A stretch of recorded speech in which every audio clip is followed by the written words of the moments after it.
మోహన్ వాణి Telugu podcast వింటున్న శ్రోతలందరికీ నమస్కారములు. నా పేరు కోట ఇందిరాదేవి. శ్రీదత్త దర్శనం. ప్రణవదేవి సరస్వతి వాజేభిర్వాజనీవతి ధీనామవిత్రియవతు శ్రీ గణేశాయ నమ. శ్రీ సరస్వత్యై నమ. శ్రీపాదవల్లభ నరసింహ సరస్వతి శ్రీ గురు దత్తాత్రేయాయ నమ. దత్తాత్రేయం మహాత్మానం వరదం భక్తవత్సలం ప్రపన్నార్తిహరం వందే స్మర్తృగామి సనోవతు. ఓం శ్రీ గురు దత్తాత్రేయాయ నమః.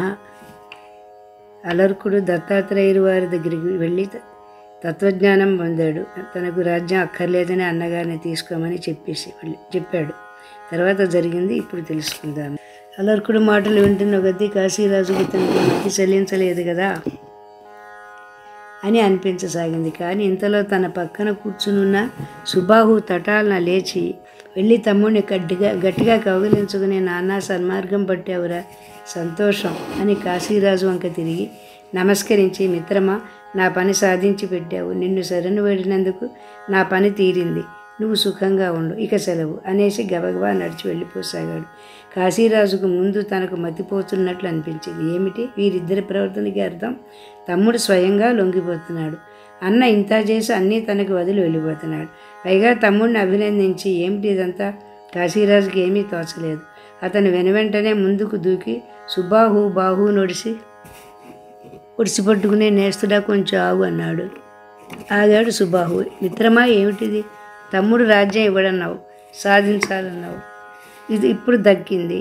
దక్కగానే నా పని అయిందని దులిపుకుపోతున్నావు. ఏమిటి ఇంత?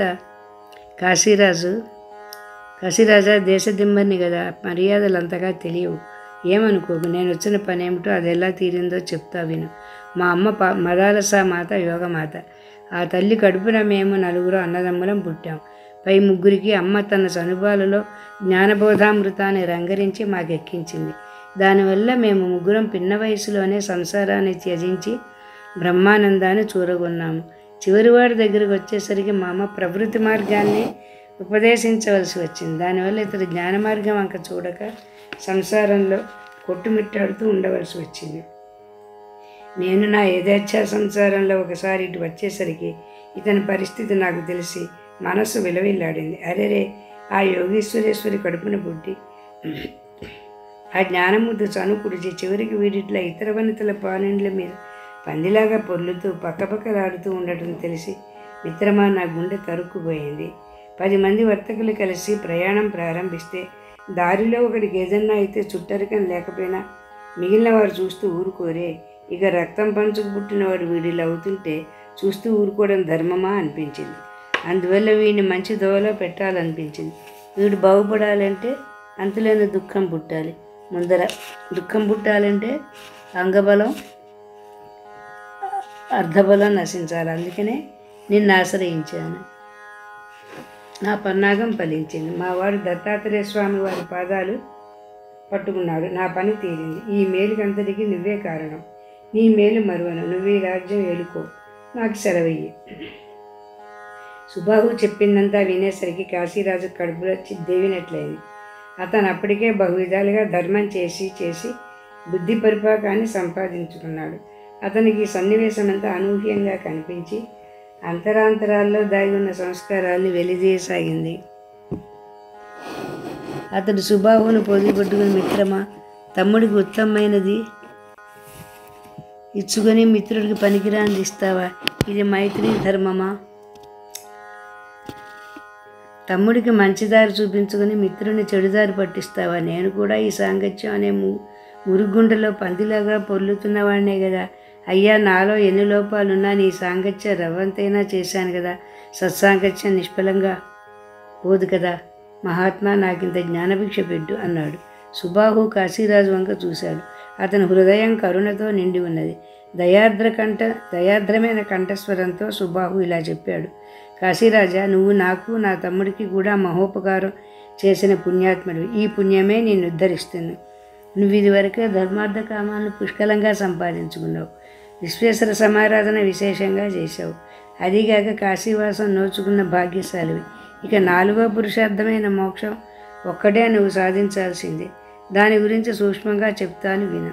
ధర్మాలు ఎప్పుడు ధర్మిని ఆశ్రయించుకుని ఉంటాయి కనుక ధర్మాలు అప్రధానాలు, ధర్మి ప్రధానం.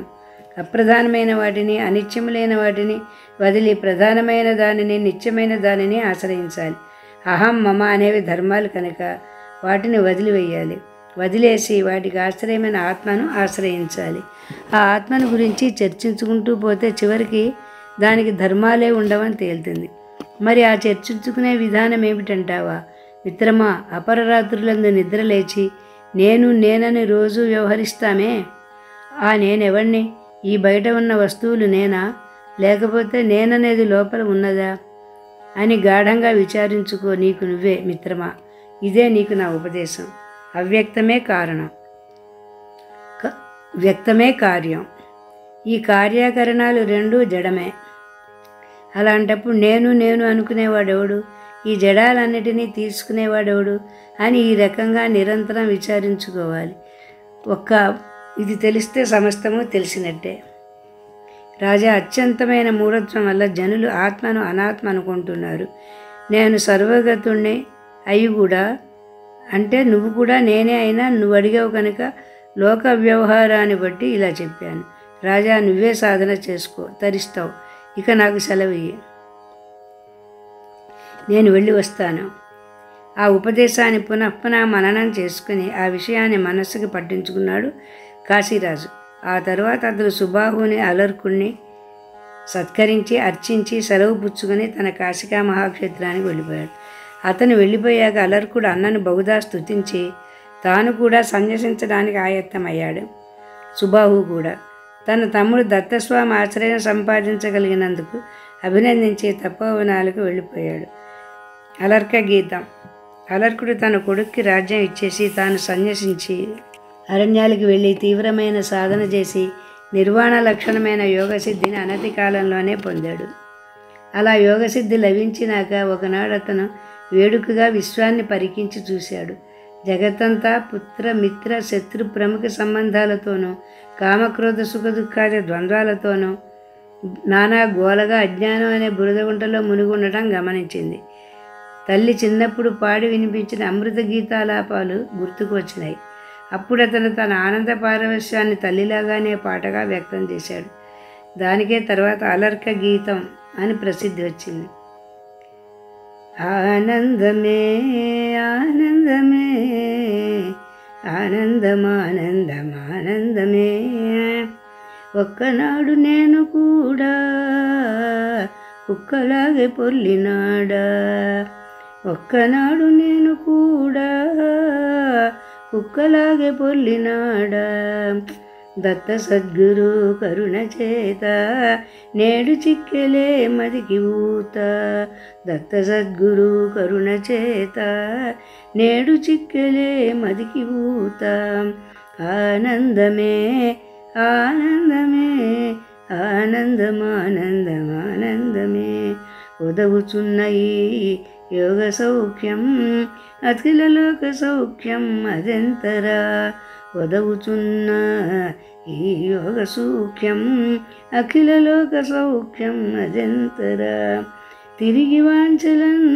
జనులు తమ్ముదా మరిచి చిత్సుఖం బందరే మీరా, ఆనందమే ఆనందమే ఆనందమానందమానందమే, నాదు పూర్వ పుణ్యవశత అమ్మ ఉంగరం బిచ్చిసనేరా, నాదు పూర్వ పుణ్యవశత అమ్మ ఉంగరం బిచ్చిసనేరా, అన్న వచ్చి దుఃఖమిచ్చే దత్తస్వామి సర్వమిచ్చే, అన్న వచ్చి దుఃఖమిచ్చే దత్తస్వామి సర్వమిచ్చే, ఆనందమే ఆనందమే ఆనందమానందమానందమే, స్వామి కృపకు సాటి ఏదిరా సత్యజ్ఞానానంత నిర్మల, స్వామి కృపకు సాటి ఏదిరా సత్యజ్ఞానానంత నిర్మల, నంద నిర్ద్వయ బ్రహ్మమందునే ఐక్యమందితి ధన్యుడైతిని, నంద నిర్ద్వయ బ్రహ్మమందునే ఐక్యమందితి ధన్యుడైతిని, ఆనందమే ఆనందమే ఆనందమానందమానందమే. శ్రీ దత్తాశ్రయం కృప వల్ల అలా పరమానందంలో తేలిపోతూ గీతాలు పాడుకుంటూ అలర్క మహాయోగి ప్రారబ్ధాధీనంగా నిష్కామంగా జీవిత శేషాన్ని గడిపేసి చివరకు విదేహ కైవల్యం పొందాడు. ఆ విధంగా యోగీశ్వరేశ్వరి గుప్తయోగిని మాత అయిన మదాలస మాత వల్ల సంక్రమించిన దివ్య సంస్కార బీజం వల్ల అలర్క చక్రవర్తి ఏ విధంగా శ్రీ దత్త సద్గురు కృపను అవలీలగా చూరకొనగలిగాడో ఇప్పుడు చూసాం. వచ్చేవారం నౌష చరిత్ర గురించి చెప్పుకుందాం. జై గురుదత్త, శ్రీ గురుదత్త. మోహనవాణి పోడ్కాస్ట్ వింటున్న శ్రోతలందరికీ హృదయపూర్వక ధన్యవాదాలు. వినండి, వినిపించండి, వింటూనే ఉండండి. మోహనవాణి తెలుగు పోడ్కాస్ట్ మీరు వింటున్నారు. మోహనవాణి. ఇంతవరకు మన ఛానల్కి ఎవరైనా సబ్స్క్రైబ్ చేసుకోకపోతే ఇప్పుడే ఈ క్షణమే సబ్స్క్రైబ్ చేసుకుని ఆ పక్క నుండి బెల్ బటన్ మ్రోగించి మమ్మల్ని ప్రోత్సహిస్తారని మనస్ఫూర్తిగా కోరుకుంటూ